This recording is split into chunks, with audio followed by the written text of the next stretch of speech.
ito yung pinag-usapan natin.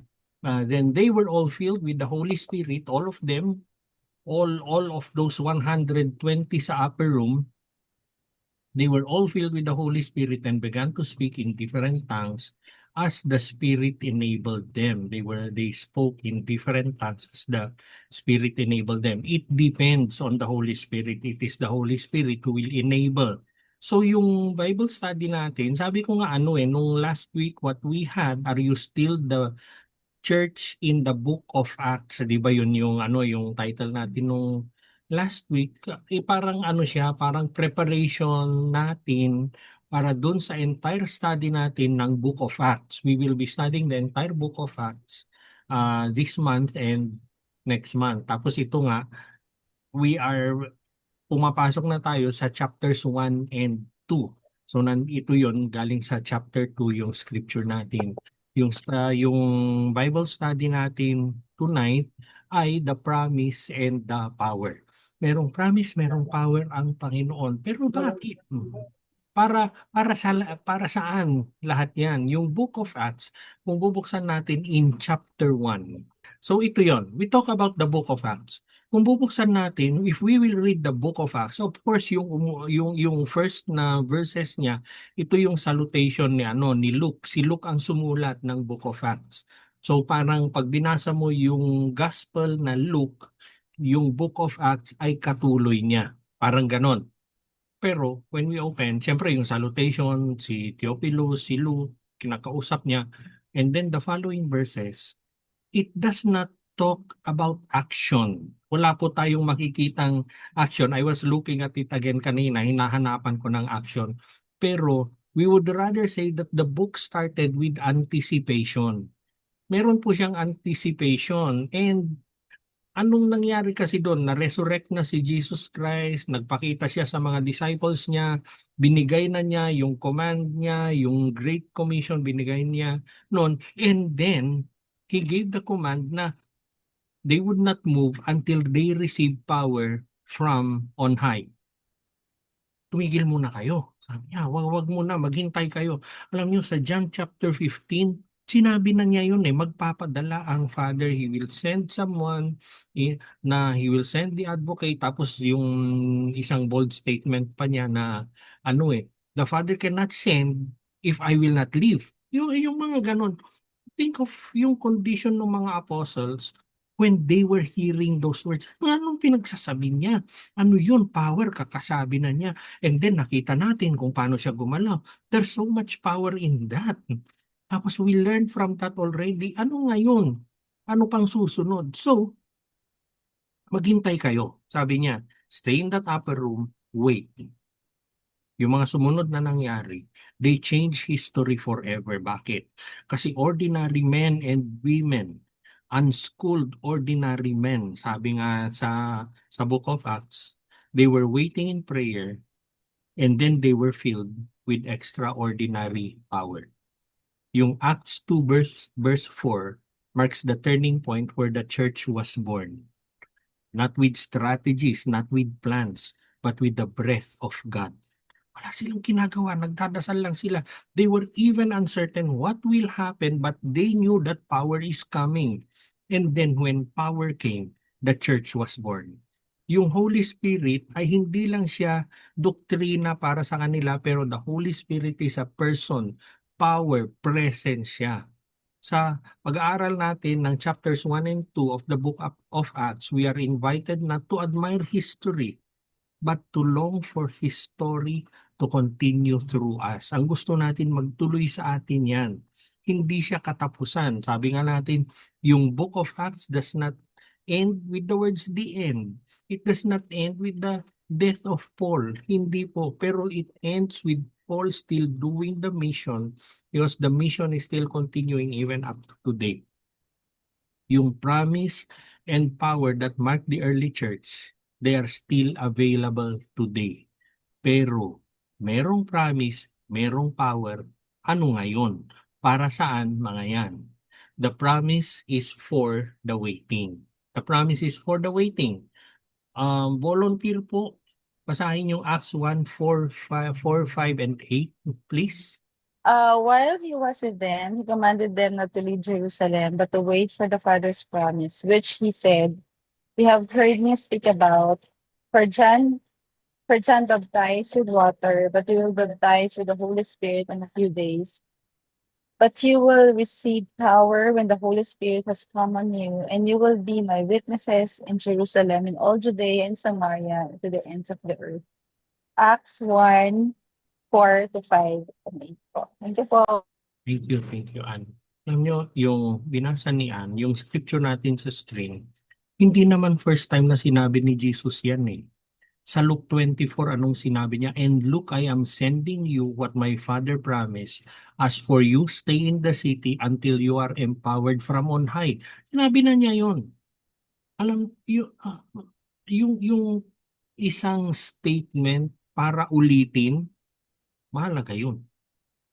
Mahalaga yun. There is something in that statement na it is very important. So, it is essential that you wait. Parang ganun yung sinasabi ni Jesus. Pero with the instruction to wait is a promise. Bago nangyari ang Pentecost, there was patience dun sa mga apostles. Hindi nagmadali si Jesus into the mission. Hindi po.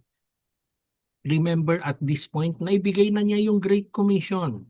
At this point, alam na nila ang Great Commission. Bigay niya yung Great Commission, tapos teka muna, wag muna. Sabi niya, basta ito yung marching orders niyo, but you have to wait.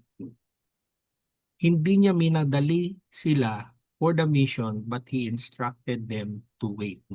Lahat ng pinapagawa ng Panginoon sa atin, hindi siya ura-urada. Hindi po.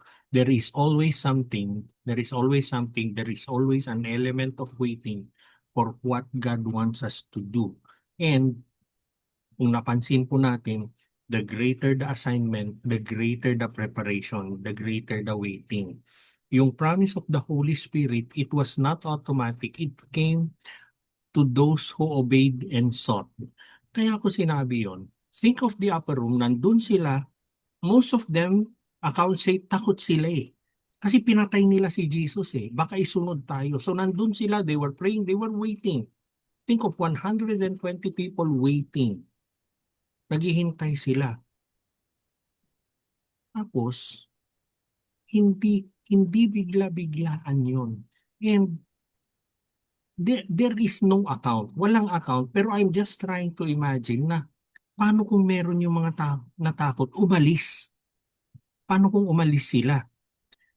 Yung nakatanggap ng power, yung mga nakatanggap ng Holy Spirit are those who were patient, are those who obeyed. You will receive the Holy Spirit. You will receive power in patience and in faith.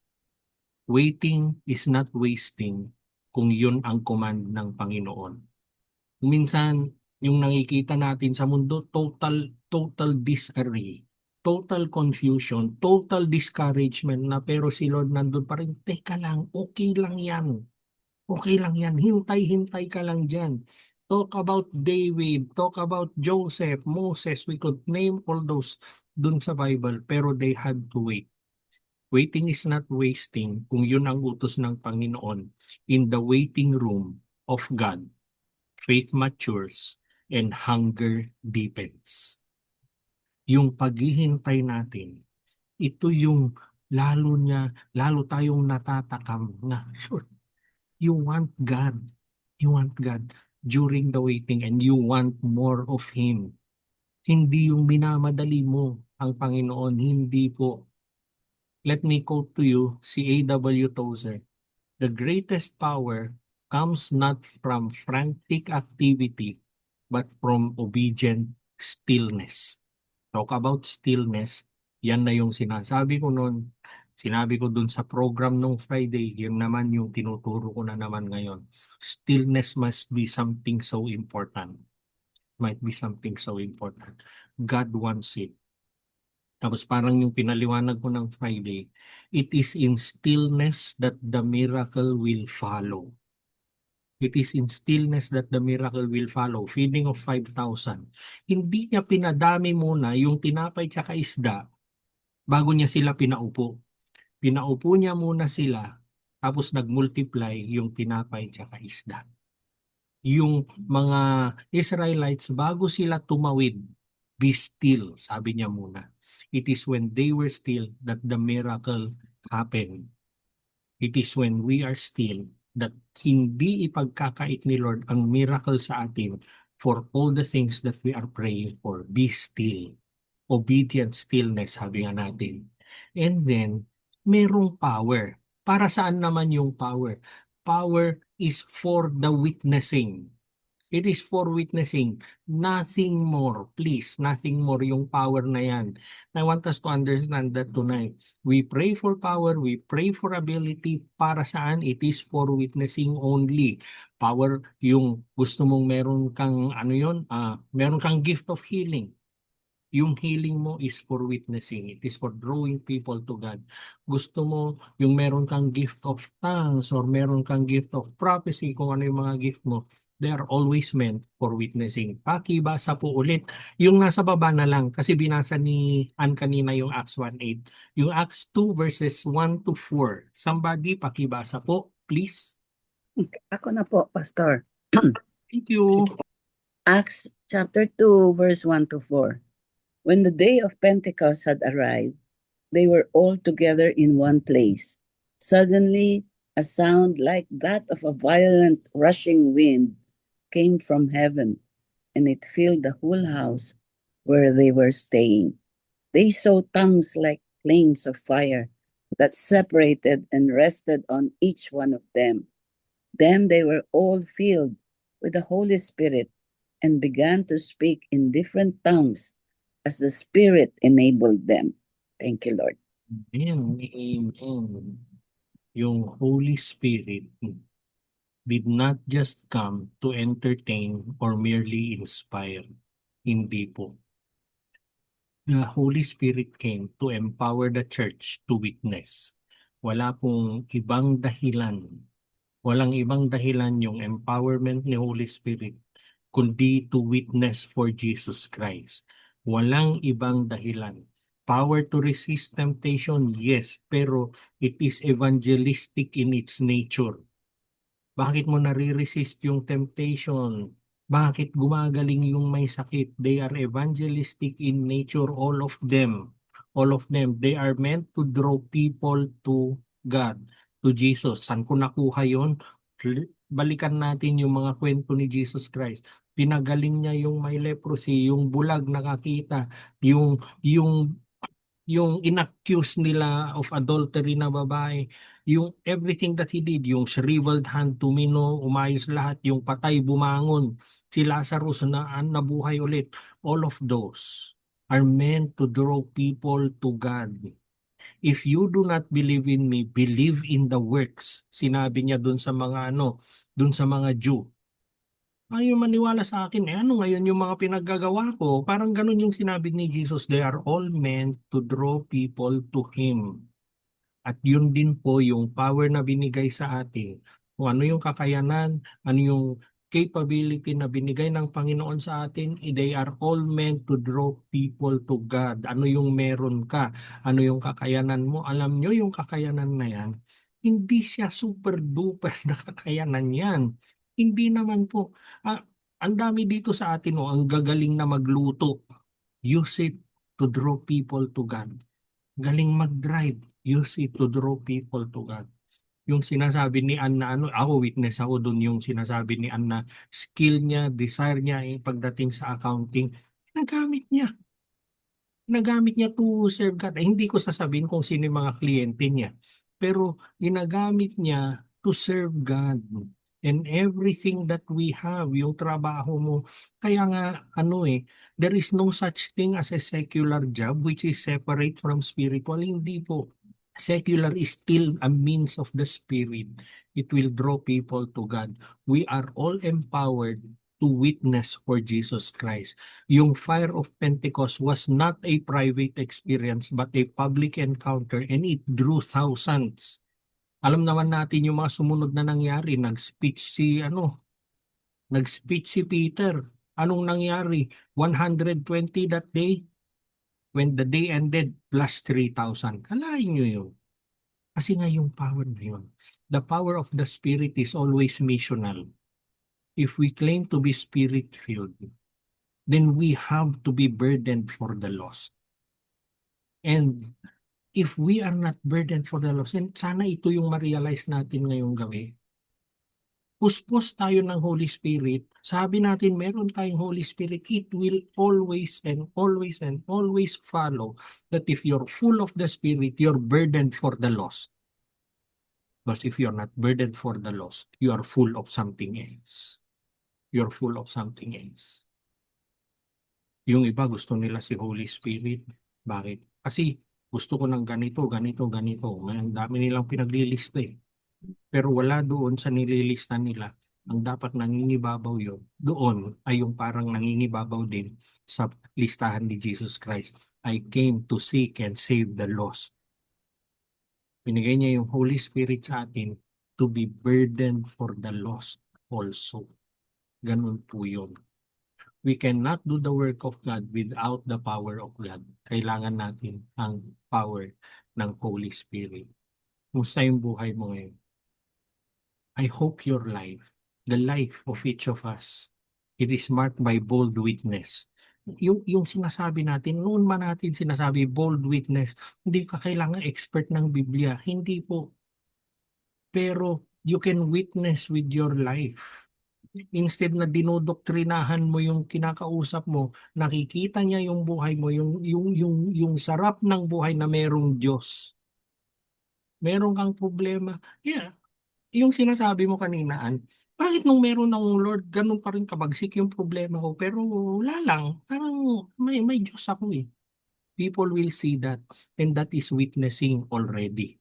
Yun po yun. And then the presence. The presence is for all people. It is for all people. Pakibasa po. Pakibasa po yung dalawang scripture natin. Volunteer ulit, please. The presence is for all people. Acts 2 verse 37. When they heard this, they were pierced to the heart and said to Peter and the rest of the apostles, "Brothers, what should we do?" Verse 38. Peter replied, "Repent and be baptized, each of you, in the name of Jesus Christ, for the forgiveness of your sins, and you will receive the gift of the Holy Spirit." 39. For the promise is for you and for your children and for all who are far off, as many as the Lord our God will call. Galatians 3:14. The purpose was that the blessing of Abraham would come to the Gentiles by Christ Jesus, so that we could receive the promise of Spirit through faith. Yun. Amen. Alam niyo ito yung nung nagsalita niyan si Peter, buksan ko lang Acts 2. Gusto kong basahin. Wait. Acts 2. Yun. Ito, nung nagsalita si Peter, this is one of the rare occasions sa Book of Acts na nag-mention sila ng scripture. Dun sa verse 17, nag-mention siya from dun sa book of the prophet Joel. Nag-mention siya doon. Tapos, words of David, ginamit niya. Ngayon, he was talking about Jesus Christ. Ito yung ginawa niya. Ito yung ginawa niya sa kanya. Tapos after sharing all of those, when they heard this, they were pierced to the heart and said to Peter and the rest of the apostles, "Brothers, what should we do?" What should we do? Sinabi nila, every word that we say, every word that we share, it will always lead to Jesus Christ and for people to want Jesus Christ. Ganun po. And then, nagkwento si Peter. Kasi kaya sabi ko na this is one of the rare verses, chapter sa Book of Acts na nag-mention sila ng scripture. It is not bad to mention scripture, pero ang sinasabi ko lang ay kailangan yung witnessing natin. Kwento kung sino si Jesus sa kanila. Kung sino si Jesus sa kanila. And ganun din tayo. Ganun din tayo. Tell how good Jesus has been to you and that will draw people that will draw people to Him. Rather than bubuksan mo yung Biblia mo ng harapan sa kanila, dun sa yung iba, turn off yun, yung iba gusto nila, pero ang point lang doon, tell them your story. Tell them your story. Parang yung ginawa ni Peter. Kasi if you go doon sa mga next na chapters, kung meron man mga scripture, yung maiiksi ba, the stone that the builders rejected has become the cornerstone. Parang ganun lang. Parang mga hugot-hugot lang. Pero yung parang ang haba na binabasa na yun yung gusto ng iba. Sometimes it doesn't work. Pero yung witnessing mo para sa Panginoon, it is ito yung makamandag na i-share mo. Tapos yung sinasabi nga dito, dun sa scripture natin, dun sa verse 39, for the promise is for you and for your children and for all who are far off, as many as the Lord our God will call. Ibig sabihin, anything, yung faith natin, yung pag-surrender natin sa Panginoon, yung ginagawa natin sa Panginoon, makikita mo man ngayon sa iyong buhay, it will always be generational. It will always be generational. Sumunod ka kay Lord ngayon, apektado buong generations after you. Will affect generations after you. You disobey. You reject God. Hindi lang ikaw ang nadadamay niyan. Hindi po. Maraming na dadamay. It is for all people. It is not for all people who are in the present. It is for all people in the future. Yung lagi ko ang sinasabi, parang yung galing dun sa yung sinabi ni God through Moses na it will affect 1,000 generations. Sabi ng Panginoon, He was talking about quantity, a large quantity.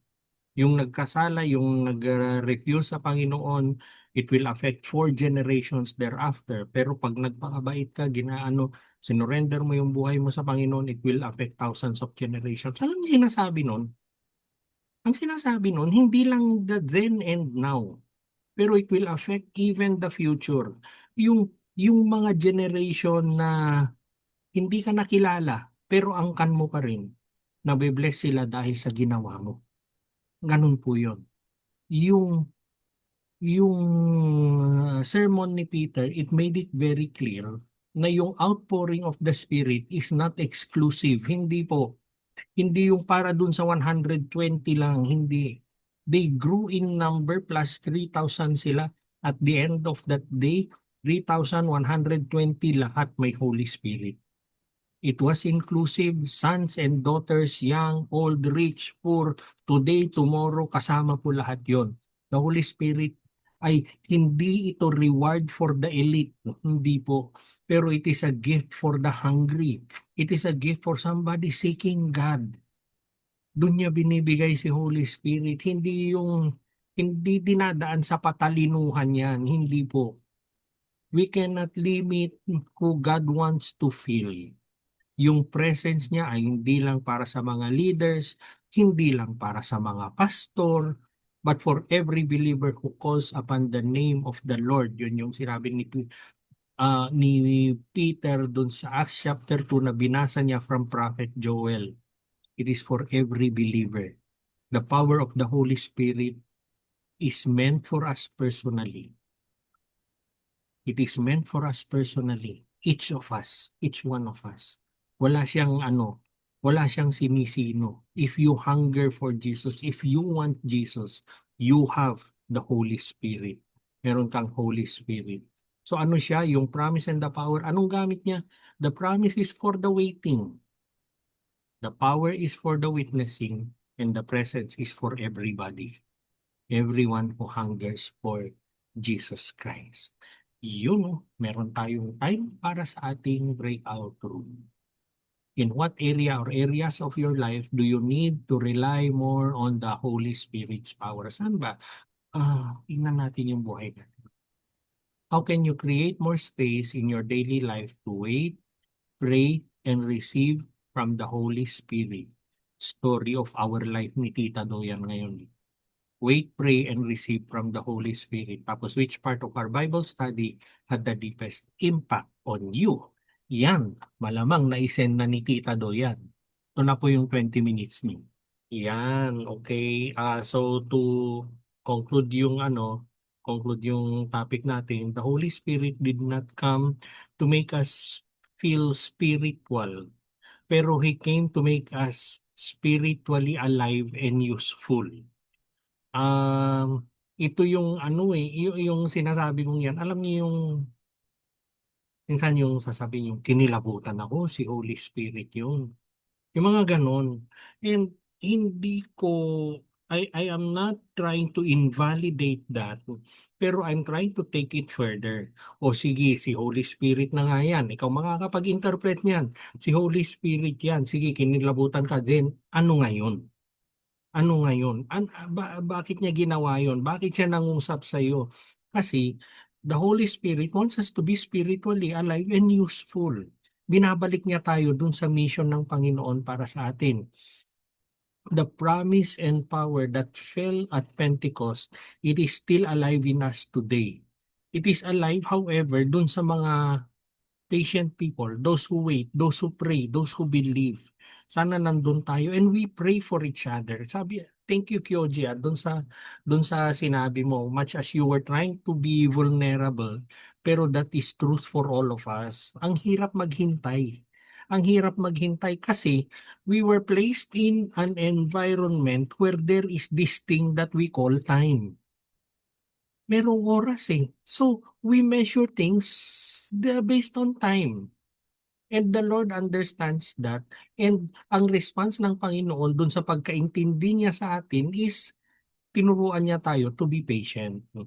We don't need a platform, a title, a stage para isurrender natin yung puso natin sa Panginoon.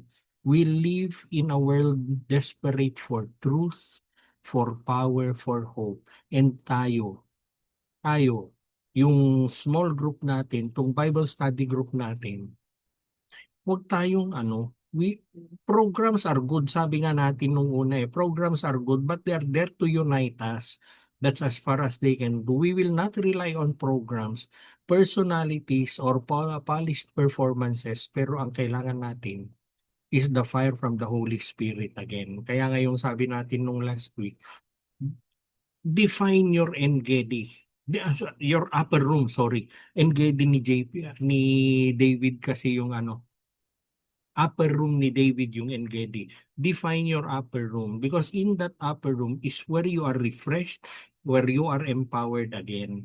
So, yung ingay ng mundo, yung interference, yung discouragement ng mundo, pag nandyan na yan, balik ka sa yung upper room to be refreshed and to receive the fire from the Holy Spirit again. Kasi yun ang kailangan natin. We need that fire. We will not only ask for it, but we will wait for it. And we will surrender so that we can be filled. It is when we are at peace in our upper room na matanggap natin yung fire of the Holy Spirit. Amen. Amen po. Amen. Amen. Ayan.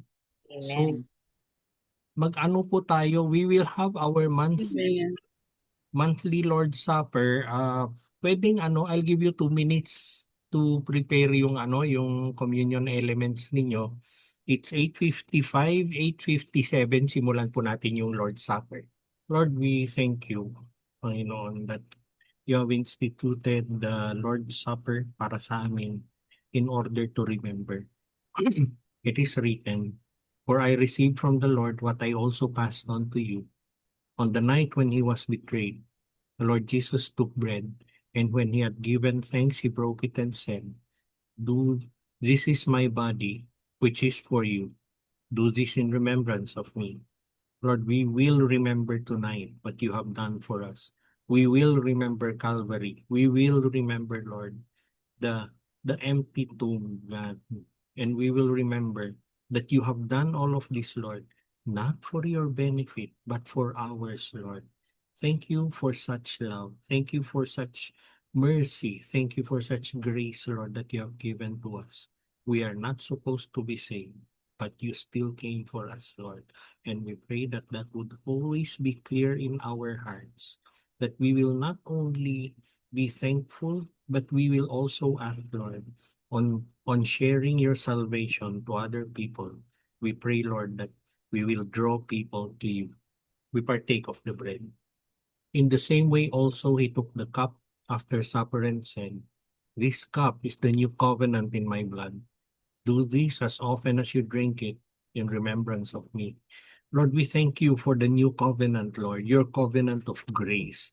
Thank you that we live in this era, Lord, where your grace abounds, God, that we can always return to you. We can always come back to you, Lord. We can always repent, God, and be forgiven. Thank you, Lord, that you have saved us, God. And as we partake of the cup tonight, God, we will remember what you have done for us. We will remember your wounds, Lord, because it is by your wounds, by your stripes that we are healed, Lord. And we pray, Lord, that tonight, God, there will be healing in this place tonight, Lord.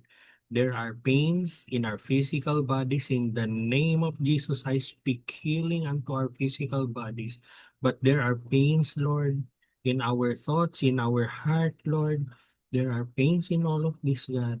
But we cast them all to you now, Lord. We cast all of these burdens upon you now.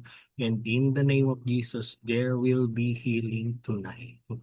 Thank you, Lord. We partake of the cup. For whenever you eat this bread and drink this cup, you proclaim the Lord's death until he comes. We await that day, Lord. We will be excited. Amen. Amen. And amen. Amen. One worship song tayo. We will have one worship song and then we will pray again.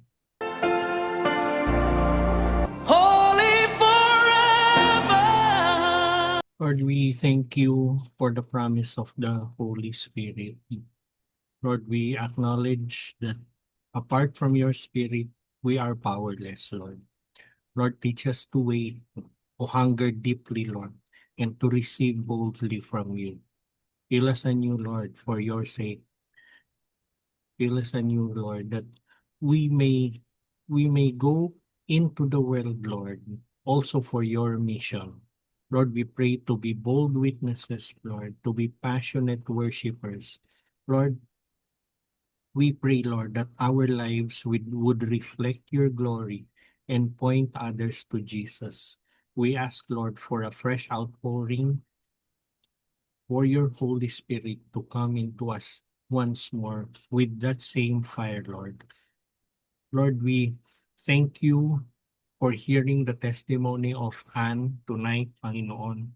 Lord, we thank you that you have made her pass her exams, Lord. We thank you that she would be completing her schooling, Lord, in a month or so, Lord. And we thank you even for the honors. And definitely, Lord, all of these honors are by you and they are for you likewise, Lord.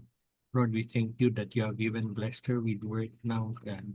Lord, we pray that as we pray for patience for ourselves, we pray for the same patience for her, Lord. Bless her in her new work. Bless her, Lord, na she would see your hand working in her life even. Lord, we thank you that you have blessed us with people through whom you convey your encouragement for us, Lord. Lord, we will keep on, we will hold on to your mission, Lord. But we pray that your Holy Spirit would always be powerful in us and we would always be ready to unleash that power wherever you want us to do it, Lord. Bless us, Lord. Protect us. Bless each one who has attended today, Lord. The time, the effort that they have given, Lord, for them to attend tonight. Lord, I pray in the name of Jesus, would you return it to them 100-fold, Lord. And for every learning, Lord, that has touched their hearts tonight, let it be a manifestation of your Holy Spirit. Thank you, Holy Spirit. Come and be powerful unto us. In Jesus' name. Amen. Amen. Amen. Yung Amen po.